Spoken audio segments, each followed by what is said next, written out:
Alabama's WVUA News at 5 with your award-winning news team, Lynn Brooks, Terry Brewer, weather with Richard Scott, and sports with Gary Harris.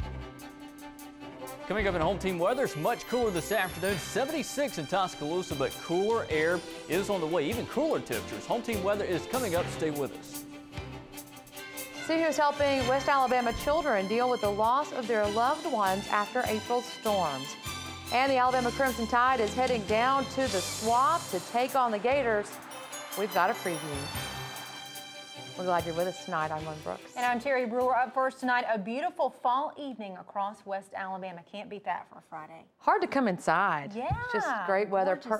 Perfect night to get outside, just do anything outside, enjoy some football, a concert, just anything. Yeah, we've got a live look for you over the city of Tuscaloosa. Gorgeous, very clear skies. That's over the University of Alabama campus. You can see Denny chimes right there, and the weekend is here, and maybe we'll get some more of this fall weather. For the latest now on what you can expect, let's go to Chief Meteorologist Richard Scott with a first check of your weather. Hey, Richard. Hey, Terry and Lynn, good Friday afternoon to you. Feels great out there. If you're going to be outdoors this evening, not too bad at all. 76 degrees Tuscaloosa, a little bit warmer towards the south. The cooler air quite hasn't made it as far south as Dothan yet. 82 still right now. 74 over in the Shoals and Tupelo at 74. High school football happening tonight. Football Friday, 70 degrees by 7. Gets cool tonight. Yeah, 10 o'clock, 59 out there. Clear skies and place a bundle up if you are going to be outdoors. Saturday, Sunday, yeah, even cooler for afternoon highs. 71 both Saturday, Sunday. No rain, no clouds. What about the rest of that forecast? Home team weather is coming up. Some of our area's smallest tornado survivors are getting some help dealing with their biggest loss.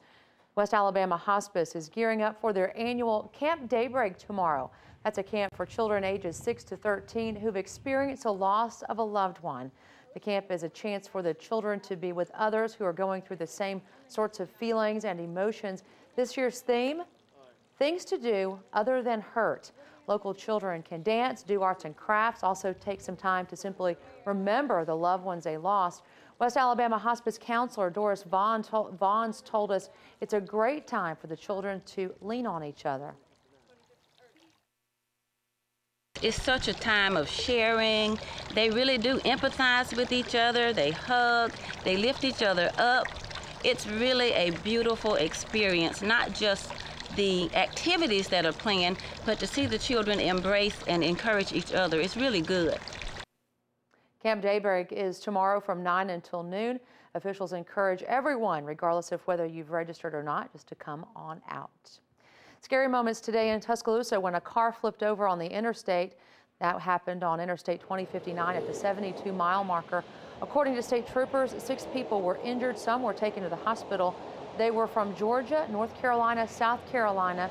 Troopers say some were actually ejected during this crash. No one was wearing a seatbelt.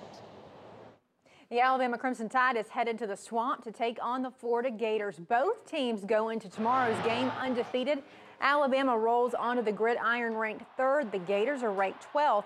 This is video from last year's game where the Crimson and White took on the Blue and Orange in Bryant-Denny Stadium. Bama rolled over the Gators, beating them 31-6. Kickoff for tomorrow's game is set for 7 o'clock. It will be carried on CBS. And don't forget to join us this Saturday for Crimson Tide Kickoff presented by Alpha Insurance. Gary Harris and John Huddleston will have previews for all the big SEC games, plus live interviews and special reports. This week, don't miss Pat Dooley from the Gainesville Sun. Also, a guest from ESPN. Crimson Tide Kickoff starts at 8 o'clock Saturday morning, only on WVUA TV. And remember, Alabama's home team is the place for all your high school football action. Gary Harris and the WVUA sports team will bring you all the highlights from West Alabama's biggest game starting tonight at 10:35. That's immediately following WVUA News at 10. On your Crime Watch, Tuscaloosa County officials bust a meth lab in Cottondale. According to the sheriff's office, it happened early this morning on the 5800 block of Keens Mill Road. Authorities say 29-year-old Brittany Rogers was arrested and charged with unlawful manufacturing of a controlled substance, also unlawful possession of a controlled substance. She is now in the Tuscaloosa County Jail facing $65,000 bond.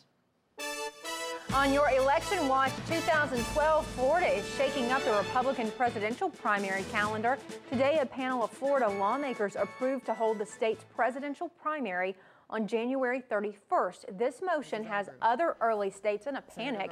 Iowa, New Hampshire, Nevada, and South Carolina are the only states allowed to vote before March 6th under Republican National Committee rules. Those states are vowing to move their dates of their caucuses and primaries ahead of Florida to protect their early voting status. Months after the death of Osama bin Laden, the al-Qaeda network is dealing with another devastating blow. Anwar al-Awlaki, one of the world's top terrorist recruiters and an al-Qaeda leader, was killed today. Al-Awlaki was born in New Mexico and lived here in the U.S. until his family returned to Yemen.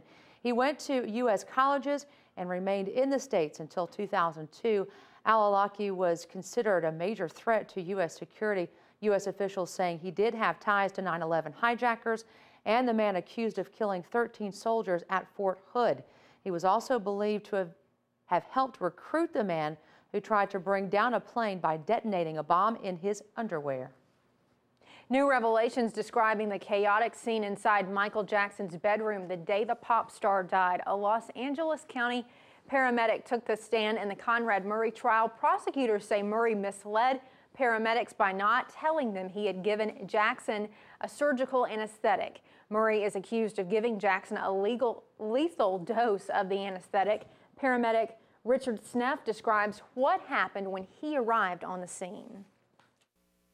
Did Dr. Murray identify himself as the patient's doctor when you entered? Yes, he did. Now describe Dr. Murray's demeanor, please. Frantic.